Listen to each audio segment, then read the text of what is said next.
여러분, 유비벨룩스 양변선 사장님 박수로 모시겠습니다.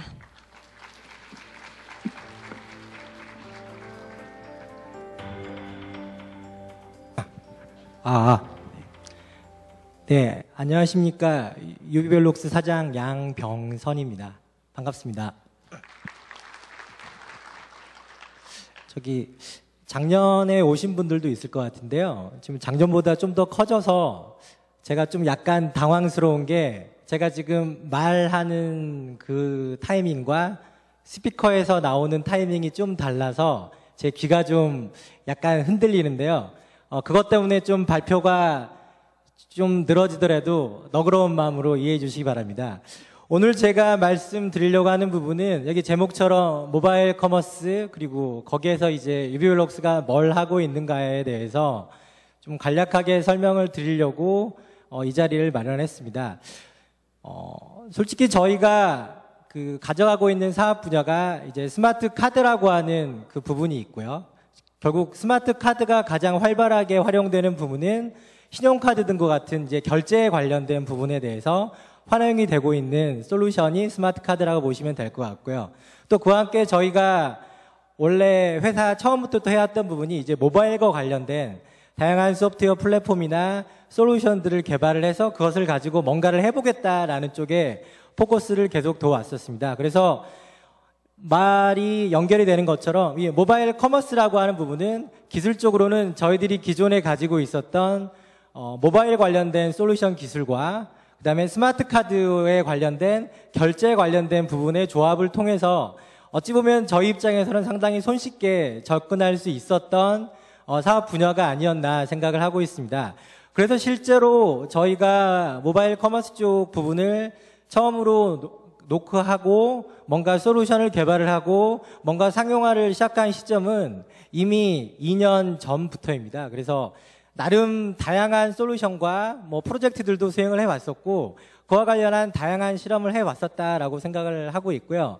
그와 관련해서 외람된 말이긴 하지만 어떻게 보면 최소한 국내에서는 모바일 커머스에 대해서 제일 많이 기술적으로 고민을 해왔었고, 그와 관련한 다양한 실험들을 해왔었다라고 말씀을 드릴 수 있을 것 같습니다. 어떻게 보면 그와 관련된 저희들 노력의 결과물은 지금 전시장 바깥에 있는 관련된 여러 부스에서 확인하실 수 있을 겁니다. 저희들은 카드사랑도 월렛을 개발을 해봤었고, 마찬가지로 이동통신사와도 월렛을 개발을 해왔었고, 다음에 유통회사랑도 역시 월렛을 개발을 해왔었고 하면서 다양한 모바일 커머스에 대한 실험들을 해왔었는데요. 그렇지만 아직까지도 과연 이 모바일 커머스가 저희들의 주된 모토 중에 하나인 과연 라이프 이노베이션을 이루기 위해서 현재 제대로 되어 있는가, 그리고 앞으로 이것이 어떤 식으로 발전을 할 것인가, 그리고 그러한 발전 과정에 있어서 이 유비벨룩스는 어떻게 돈을 벌어야 할 것인가에 대해서 아직까지 명확한 답을 찾지는 못한 상황이라고 생각을 합니다. 그래서 제가 오늘 이 발표 자료를 준비하면서 되게 고생을 좀 많이 했는데요. 그러한 여러 가지 시행착오와 실험들을 통해서 나름 그간 저희들이 쌓아온 여러 가지 생각들, 그런 것들을 좀 간략하게 여러분과 얘기를 할 수 있는 자리가 되었으면 좋겠습니다.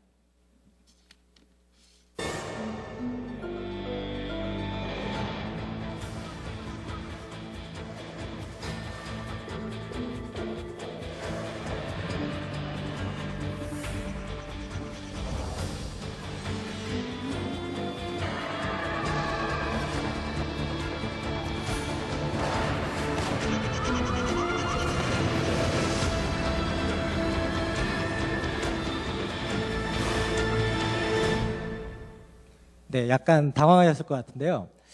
요즘에 제가 좀 나름 팬으로 보고 있는 드라마가 지금 방금 이 오프닝을 보여드린 크리미널 마인드라고 하는 미국 드라마입니다. 요즘에 미드가 워낙 또 인기가 많아서 있는데, 지금 이 크리미널 마인드 같은 경우에 시즌 1부터 최근에 이제 시즌 8이 미국 CBS에서 이제 방송이 되기 시작한 상황이고요.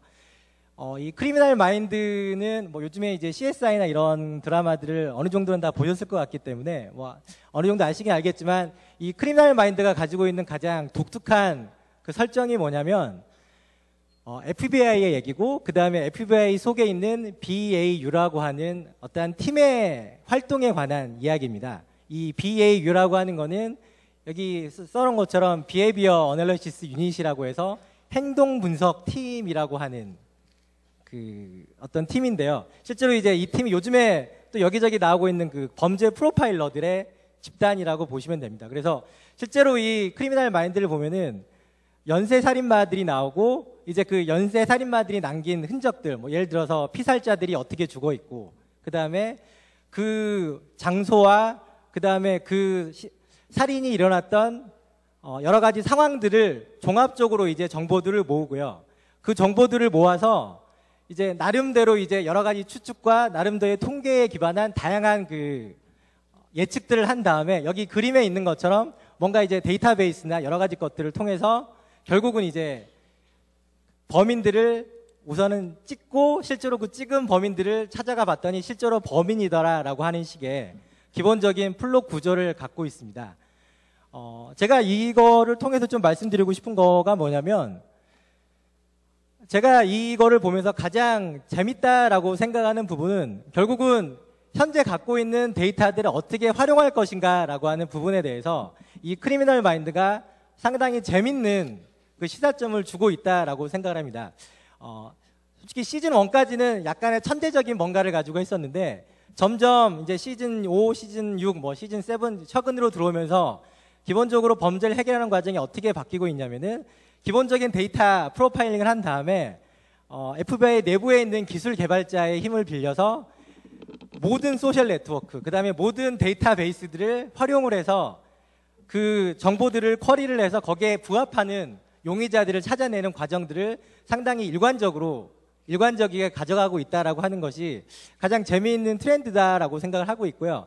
그리고 그런 여러 그 특정 지역에서 일어났었던 여러 가지 이벤트들이라든지, 또는 특정한 사람이 행동을 해왔었던 여러 가지 역사들이 이 인터넷이나 이런 데에 남아있는 여러 가지 데이터들을 그 순수 날 것대로 분리를 해서 그것들을 가지고 분석을 해서 범인들을 찾아가는 이거 자체가 어떻게 보면은 요즘의 그 문제 해결 방식들, 다음에 요즘의 사회 형태들을 상당히 잘 반영하고 있는 것이 아닌가라고 생각을 해봤습니다. 결국 다시 한번 말씀드리고 싶은 부분은, 결국 이 크리미널 마인드라고 하는 이 드라마에서 이 BAU 팀이 성공을 하게 되는 데 있어서 가장 중요한 결정적인 그 동력은 바로 이 데이터 매니퓰레이션이라고 하는 부분인 것 같습니다.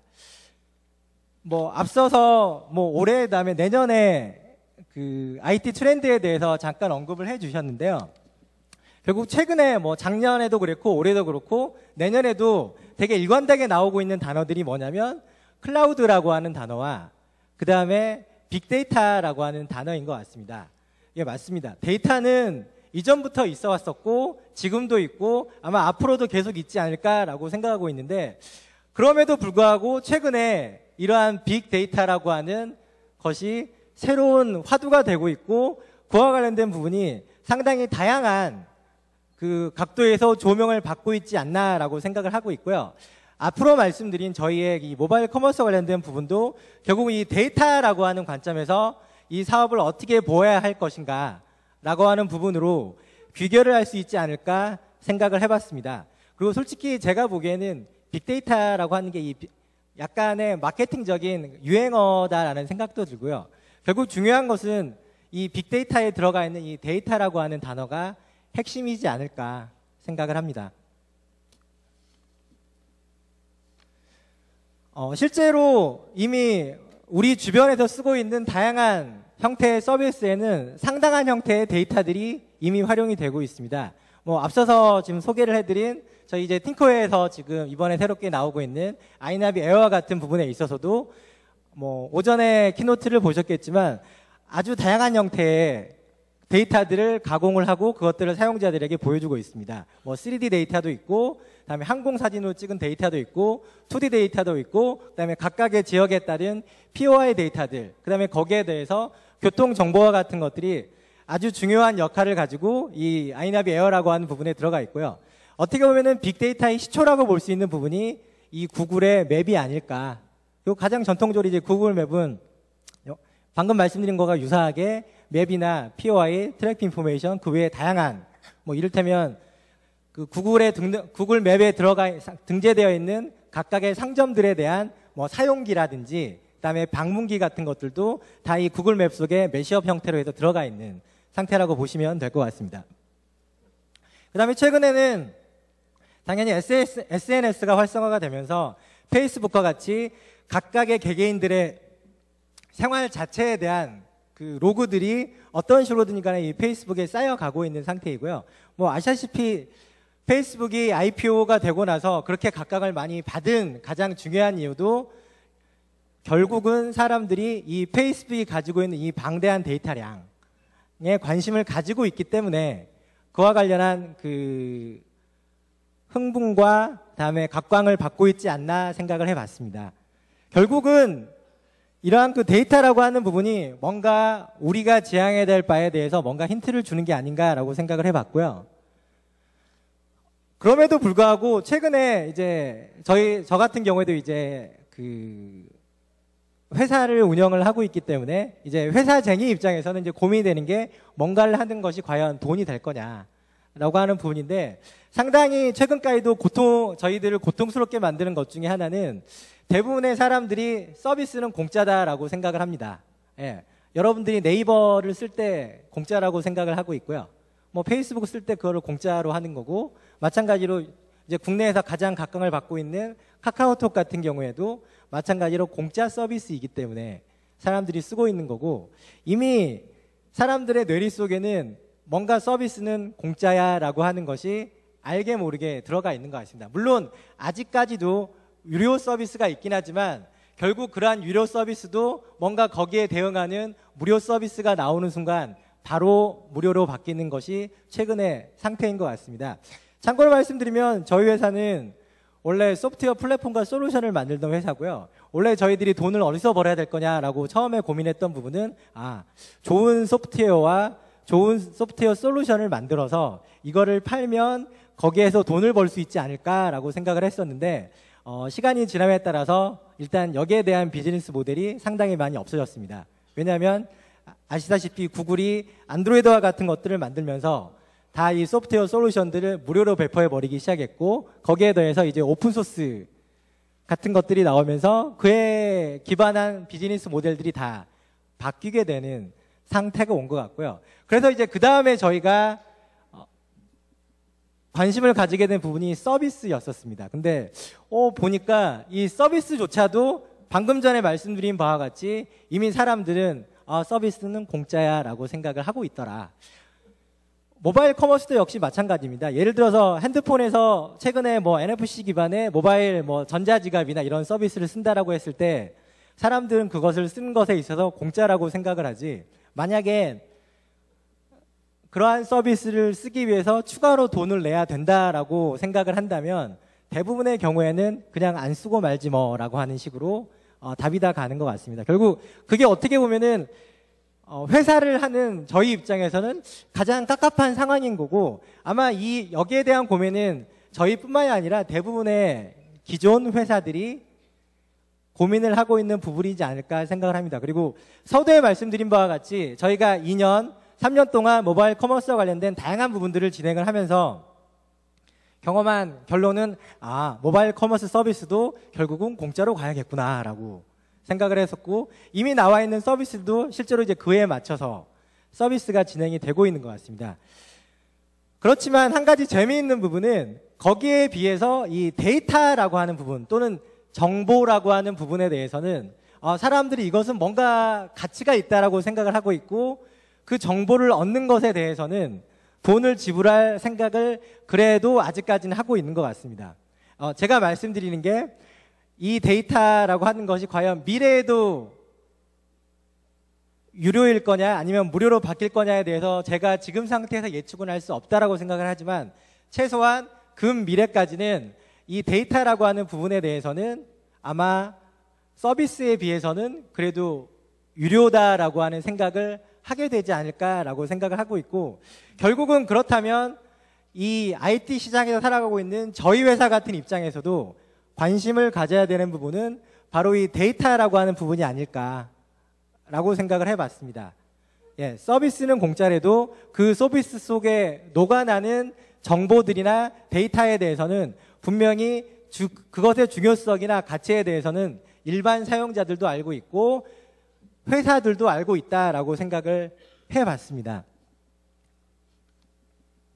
그러면 왜 과연 이 데이터가 뭔가 그래도 가치가 있다라고 생각을 하느냐를 뭐 정리해보면 뭐 단순한 이슈겠죠.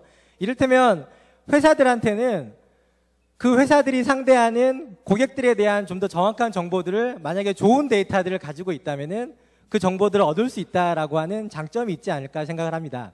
결국은 뭐 예를 들어서 어떤 고객이 제일 좋아하는 메뉴가 뭐냐라고 하는 것들을 알 수 있다면 당연히 어떤 식당이나 어떤 레스토랑은 그 부분에 맞는 맞춤형 서비스나 메뉴를 개발해서 제공을 할 수가 있을 거고요. 그에 기반한 뭔가의 가치를 더 얻을 수 있을 거다라고 하는 부분이 있을 것 같고요. 다음에 또 하나는 전략적인 측면에 있어서 또는 마케팅적인 측면에 있어서 다양한 새로운 비즈니스 전략을 만들 수 있는 기본적인 자료들을 제공을 하는 것이 데이터가 아닐까라고 생각을 해봤습니다. 뭐 예를 들어서 첫 번째 거랑 연결이 되긴 하겠지만 고객들 중에 고객들이 가장 좋아하는 프로덕트가 과연 뭐냐 여기에 대한 정보를 만약에 알 수가 있다면 당연히 그에 기반한 여러 가지 사업 전략들이나 생산 전략들을 만들 수 있다라고 생각을 하고요. 그렇기 때문에 그러한 정보들을 줄 수 있는 데이터가 중요한 의미를 가지게 되지 않나 생각을 해봤습니다. 반면에 엔드 유저 입장에서 봤을 때는 결국 데이터가 가지는 의미는 특정한 시간 내에 내가 뭔가 문제가 생기거나 부족한 측면이 있을 때 그에 대한 답을 얻을 수 있으면 그게 아주 중요한 정보가 되겠죠.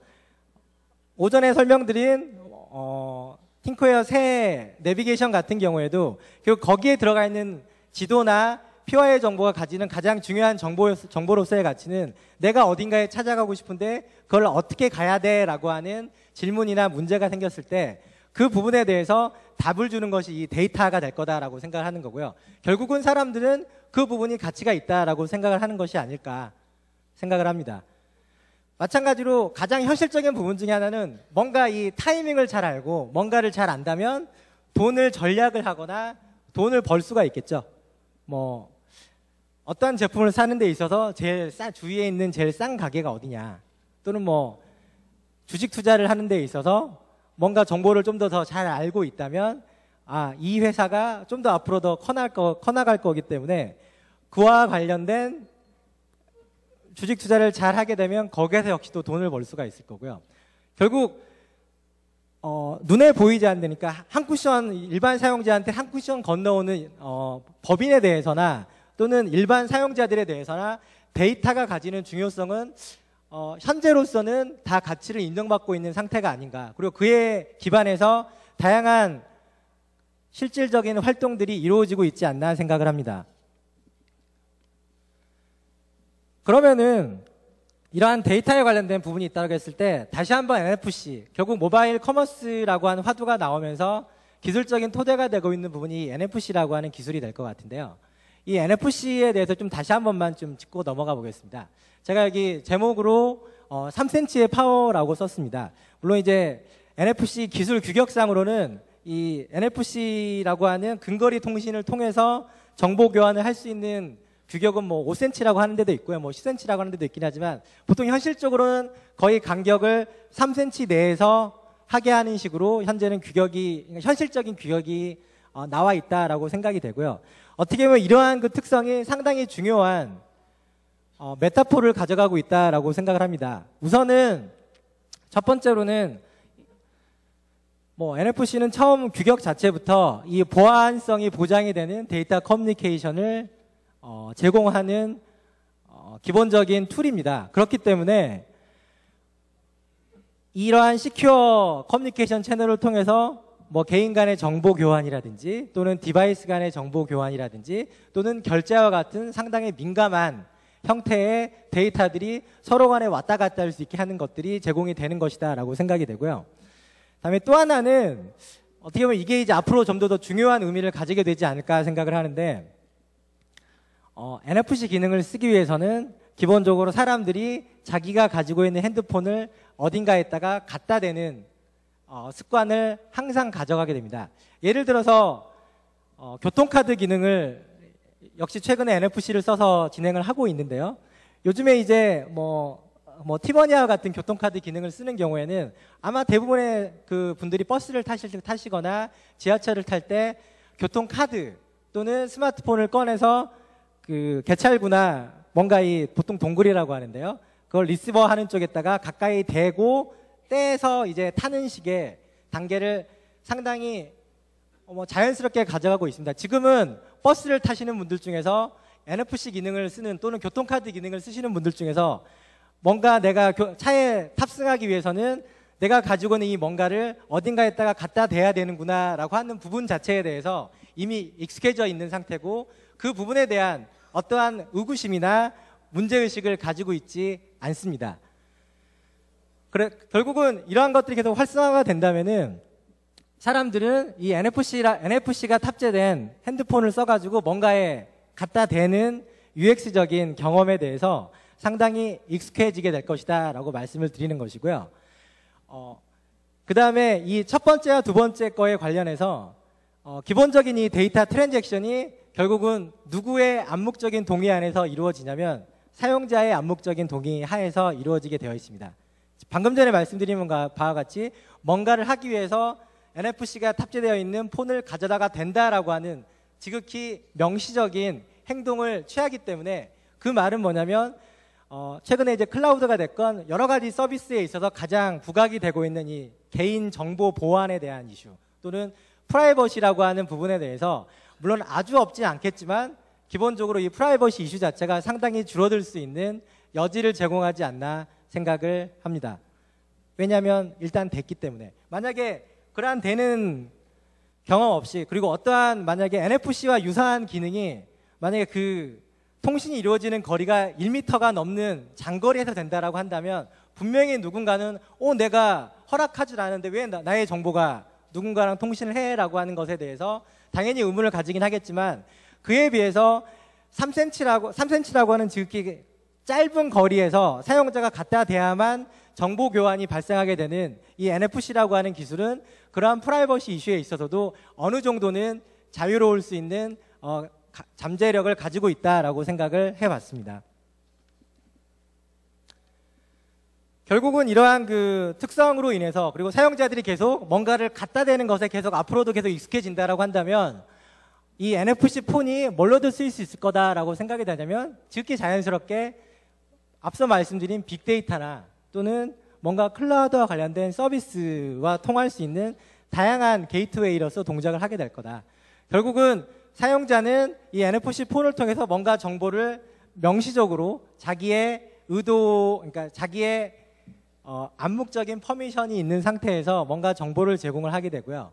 그 정보가 이제 클라우드 쪽으로 넘어가게 되면서 다양한 이제 서비스들, 그게 뭐 결제에 대한 것이건 또는 다른 뭔가에 대한 것이건 간에 그와 관련된 정보들이 이제 클라우드를 통해서 결국 데이터로 쌓이게 될 것이고 이제 이 쌓인 데이터에 기반해서 이렇게 또 이 순환 구조를 가지게 되지 않겠느냐라는 생각을 해봤습니다. 결국은 뭐 M2M이라든지 사물간 통신과 같은 부분에 있어서도 사람들이 막연하게 불안감을 가지고 있는 부분이 내가 모르는 새에 뭔가 자동화된 뭔가를 통해서 나의 비밀스러운 정보가 빠져나가면 어떡하지라고 하는 부분에 대해서 걱정을 가지고 있는데 NFC가 그거를 다 막아주지는 않겠지만 상당 부분 그러한 걱정거리들을 희석시키면서 그와 동시에 그럼에도 불구하고 다양한 클라우드 기반의 빅데이터에 기반한 여러 가지 서비스들을 할 수 있는 여지를 제공하는 측면이 있지 않나라는 생각을 해봤고 결국은 저희들이 만약에 모바일 커머스 또는 NFC라고 하는 기술을 활용을 해서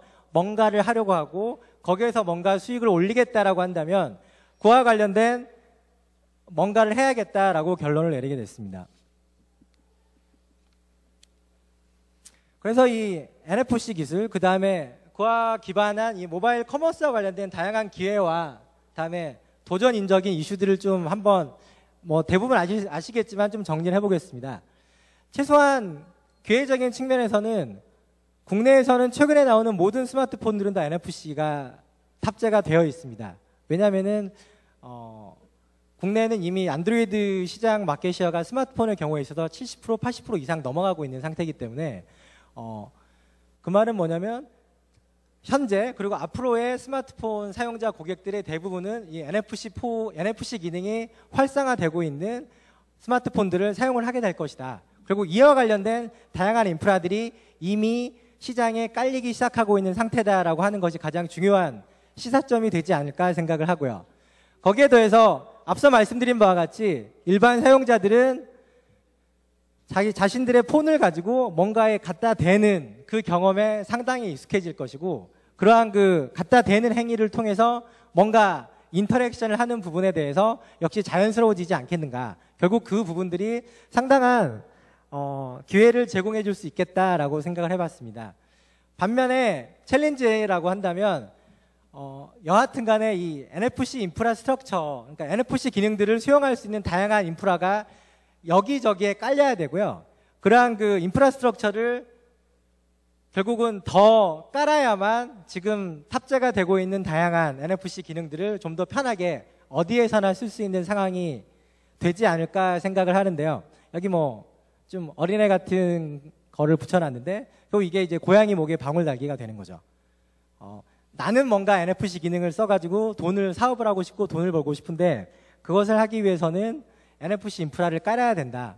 그 NFC 인프라를 누가 어떤 돈을 써서 깔 것인가 라고 하는 부분이 상당히 중요한 이슈가 되고 있고, 어떻게 보면 최근까지도 가장 현실적으로 국내 시장에 있어서 NFC 마켓이 또는 모바일 커머스 마켓이 활성화되는 것에 있어서 가장 현실적인 장애물 중에 하나가 바로 이 인프라스트럭처 투자를 누가 할 거냐라고 하는 부분인 것 같습니다. 물론 최근 들어서 뭐 정부에서도 그렇고 이통사나 카드사나 제발 이제 여러 그 플레이어들이 이 부분에 대한 투자를 계속 조금씩이나마 진행을 해 나가고 있는 상태이기 때문에 이와 관련된 부분들은 시간이 지나면서 계속 완화가 되지 않을까 생각을 하고 있습니다.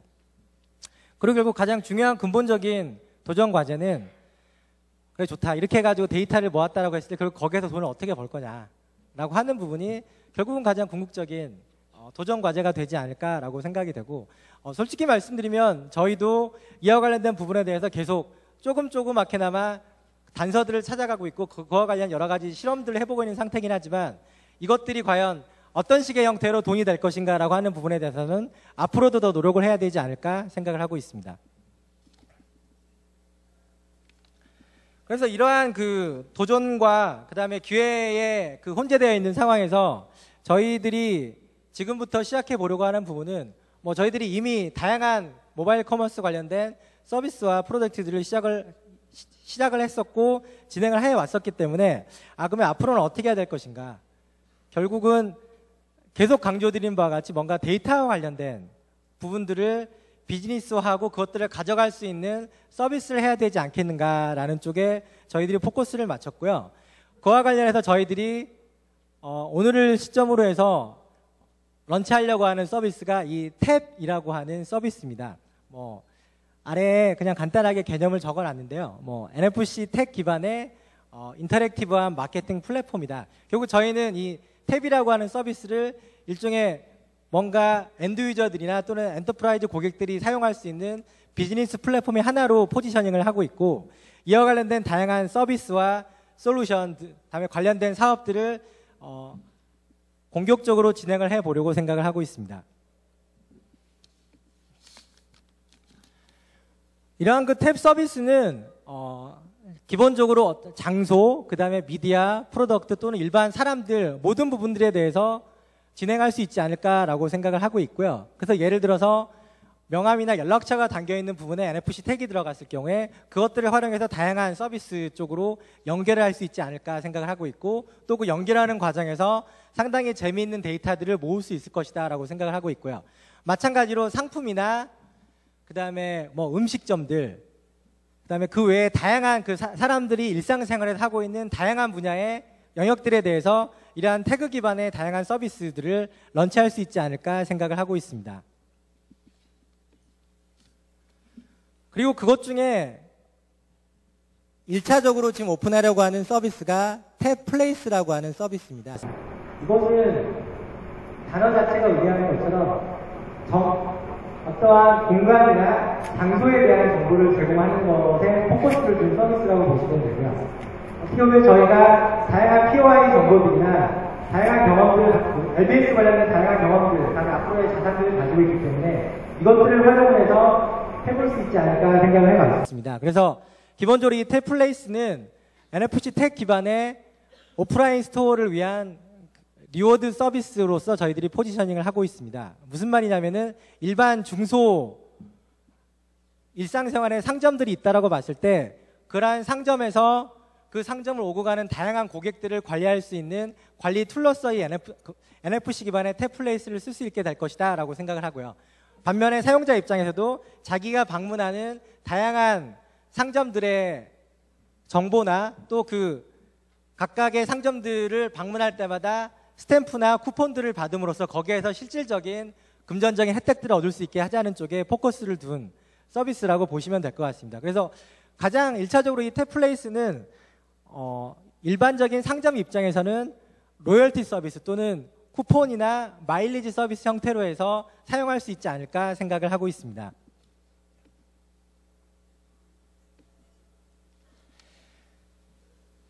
탭플레이스 서비스를 쓰는 것은 아주 단순합니다. 1차적으로 첫 번째는 그냥 자신이 가지고 있는 NFC가 활용 가능한 스마트폰을 상점에 들어가서 그 상점에 있는 NFC 스티커에 갖다 대는 형태를 하게 되면 되고요.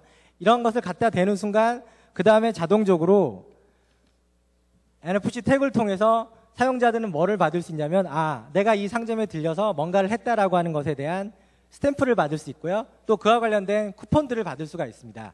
그리고 그러한 그 쿠폰들을 받은 것을 기반으로 해서 다양한 SNS 쉐어링이나 이런 것들을 가능하게 할 것이고요. 그것이 완료가 되면은 받은 서비스를 가지고 실질적으로 이 쿠폰들을 어딘가에서 사용을 할 수 있게 하는 작업들 역시 마찬가지로 쿠폰 사용을 위해서 설치되어 있는 NFC 태그에 그냥 태그만 함으로써 그러한 그 쿠폰 사용들을 가능하게 될 것입니다. 그래서 이러한 쿠폰 사용을 통해서 일반 사용자 입장에는 실질적인 디스카운트 효과를 가져올 수가 있고요. 반면에 스토어 입장에서는 자기 상점들을 방문을 하는 다양한 고객들에 대한 활동 내역들, 다음에 그에 기반한 다양한 데이터 마이닝을 할 수 있는 기반이 제공되지 않을까 기대하고 있습니다. 그러면은 이와 관련해서 간단한 데모를 보여드리도록 하겠습니다. 이따가 밖에 나가시면은 저희들이 이 탭플레이스 런치를 위해서 지금 런칭 행사를 하고 있습니다. 지금 메가박스 근처에 있는 커피 베네랑 지금 저희 커피빈이죠. 커피빈이랑 제휴를 해서 저희들의 탭플레이스에서 받으신 쿠폰을 가져다 주시면은 거기에서 커피 한 잔을 무료로 받을 수 있는 런칭 이벤트를 지금 개최를 하고 있고요. 그래서 그거를 하기 위한 기본적인 순서를 이 데모를 통해서 보신다라고 보면 될 것 같습니다.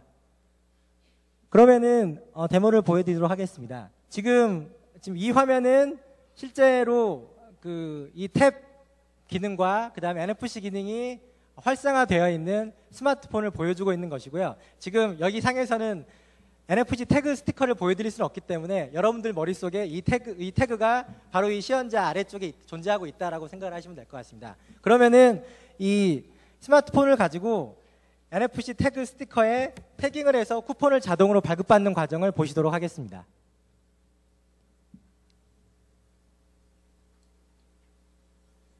예, 실제로 방금 지금 그 탭핑이라고 해서 탭인이라고 해서 지금 태깅 과정이 이루어진 거고요. 그래서 그와 관련된 이제 내가 어디에 탭인을 했다라고 하는 정보가 지금 이 시나리오에서 나오고 있는 것이라 보시면 될 것 같습니다.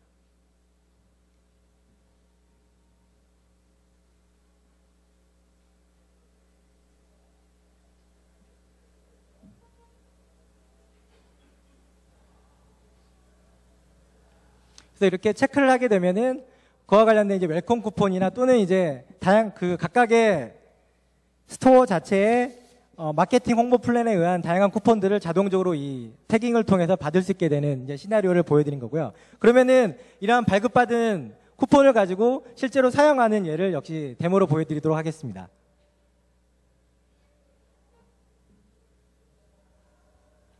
지금 받은 실제 쿠폰 내역을 확인을 하고 있는 상황이고요.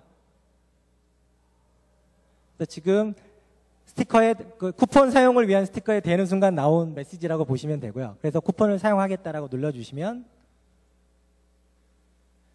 이제 그에 대한 그 쿠폰 사용이 자동적으로 진행이 되게 되어 있습니다. 그래서 그와 관련된 이제 정보들이 어딘가에 지금 쌓이게 되고요. 그러면은 이러한 그 쿠폰 사용까지 하게 하는 그 스마트폰 앱의 이름을 저희들이 이제 탭플레이스라고 지금 이름을 지었는데요.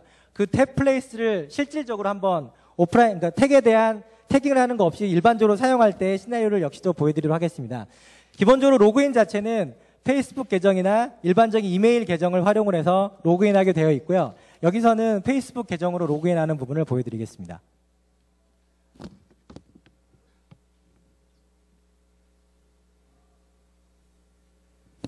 우선 아까 그 처음 보여드린 거에서 좀 그 말씀드리고 싶은 부분은 저희들은 이 탭 플레이스 서비스를 사용하기 위해서 이 앱을 띄워놓은 상태에서 태깅을 할 필요가 없습니다. 실제로 사용자들이 가장 모바일 커머스 서비스를 쓰려고 할 때 짜증내거나 싫어하는 부분 중에 하나가 내가 뭔가 이걸 하기 위해서 뭔가 앱을 구동을 시켜야 되고 뭔가를 해야 된다라고 하는 부분에 대해서 거부감을 가지고 있는데 앞서 처음에 보여드린 바와 같이 1차적으로 그냥 설치되어 있는 태그에 가져다 대기만 하면은 자동적으로 어플리케이션이 런치가 돼서 그와 관련된 기본적인 트랜잭션이 일어나는 것이 이제 전에 나온 것이고요.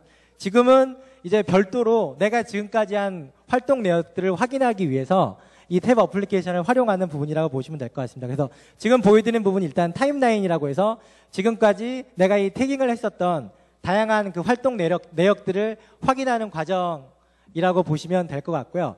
여기 메뉴를 보시면 크게 세 가지 부분으로 나뉘어져 있습니다. 지금 보여드리는 타임라인이라고 하는 부분과 왼쪽에 있는 핫플레이스, 그 다음에 오른쪽에 있는 탭 인 플레이스라고 하는 부분이 있습니다. 그 중에서 핫플레이스를 잠깐 설명을 드리겠는데요. 이 부분은 저희들의 탭 플레이스 서비스와 제휴가 된 가맹점들 중에서 현재 사용자가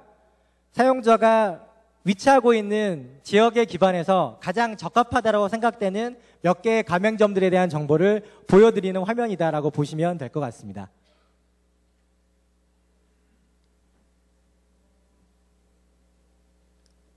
그래서 실제로 여기에 들어가시면 그와 관련된 이제 가맹점 정보들이나 관련된 여러 가지 리워드 프로그램들을 확인할 수가 있고요.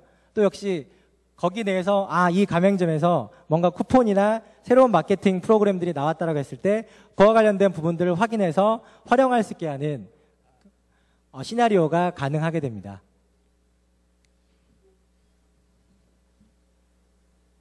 그리고 거기에 대해서 내가 이 부분이 마음에 든다라고 했을 때 그 부분에 대한 것들을 내가 사용하고 있는 다양한 SNS 서비스와 연동을 시키겠다라고 했을 때 지금 현재는 페이스북과 연계를 지금 먼저 넣어놨는데요. 그와 관련된 이제 체크인 서비스를 SNS 서비스로 공유할 수 있는 기능들이 제공이 되게 되어 있습니다.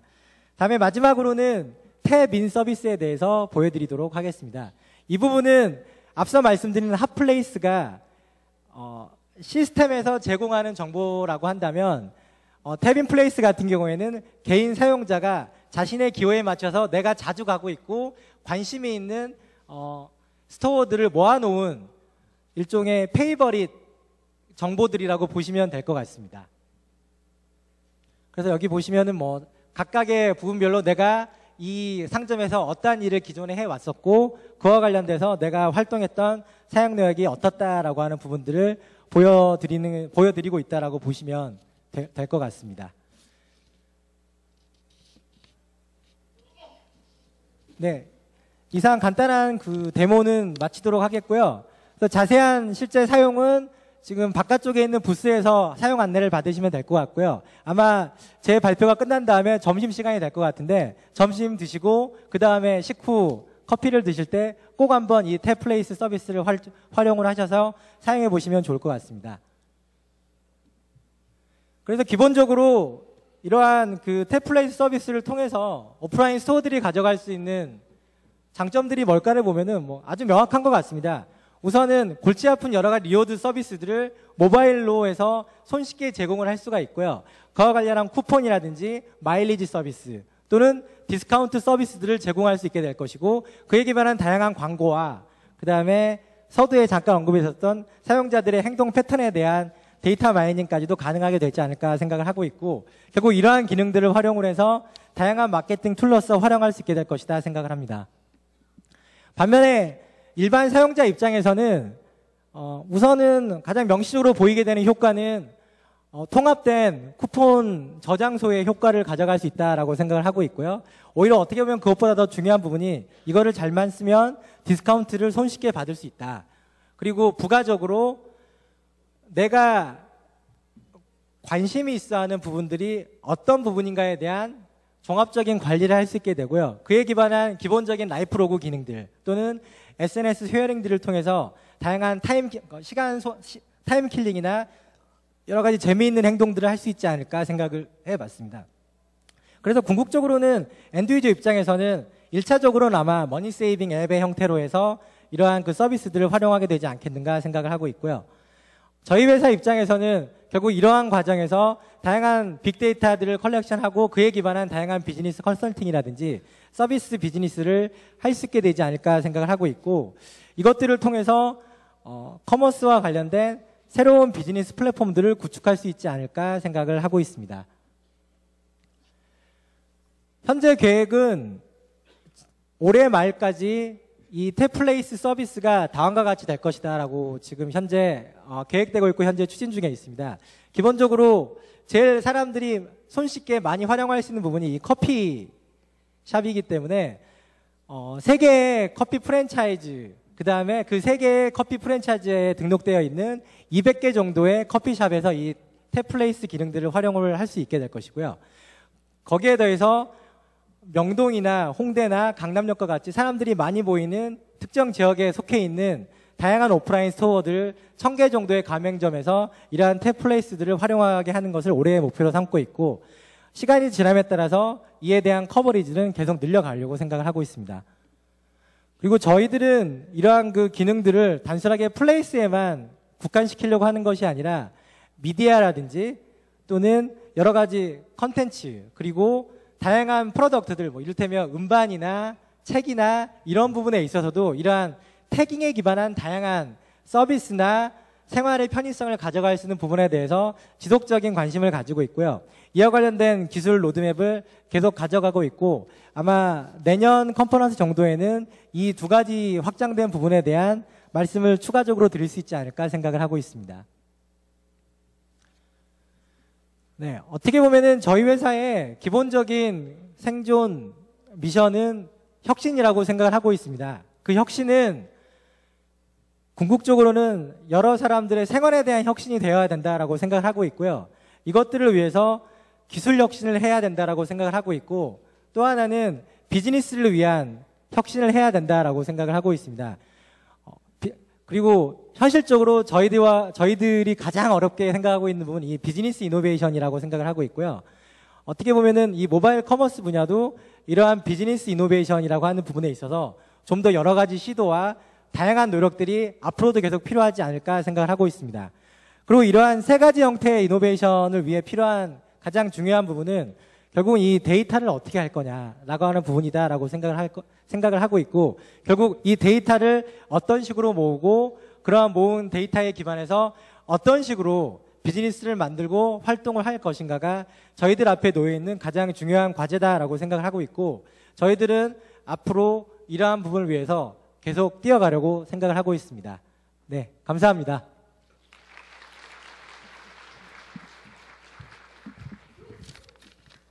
네, 유비벨룩스의 양병선 사장님의 말씀 감사합니다.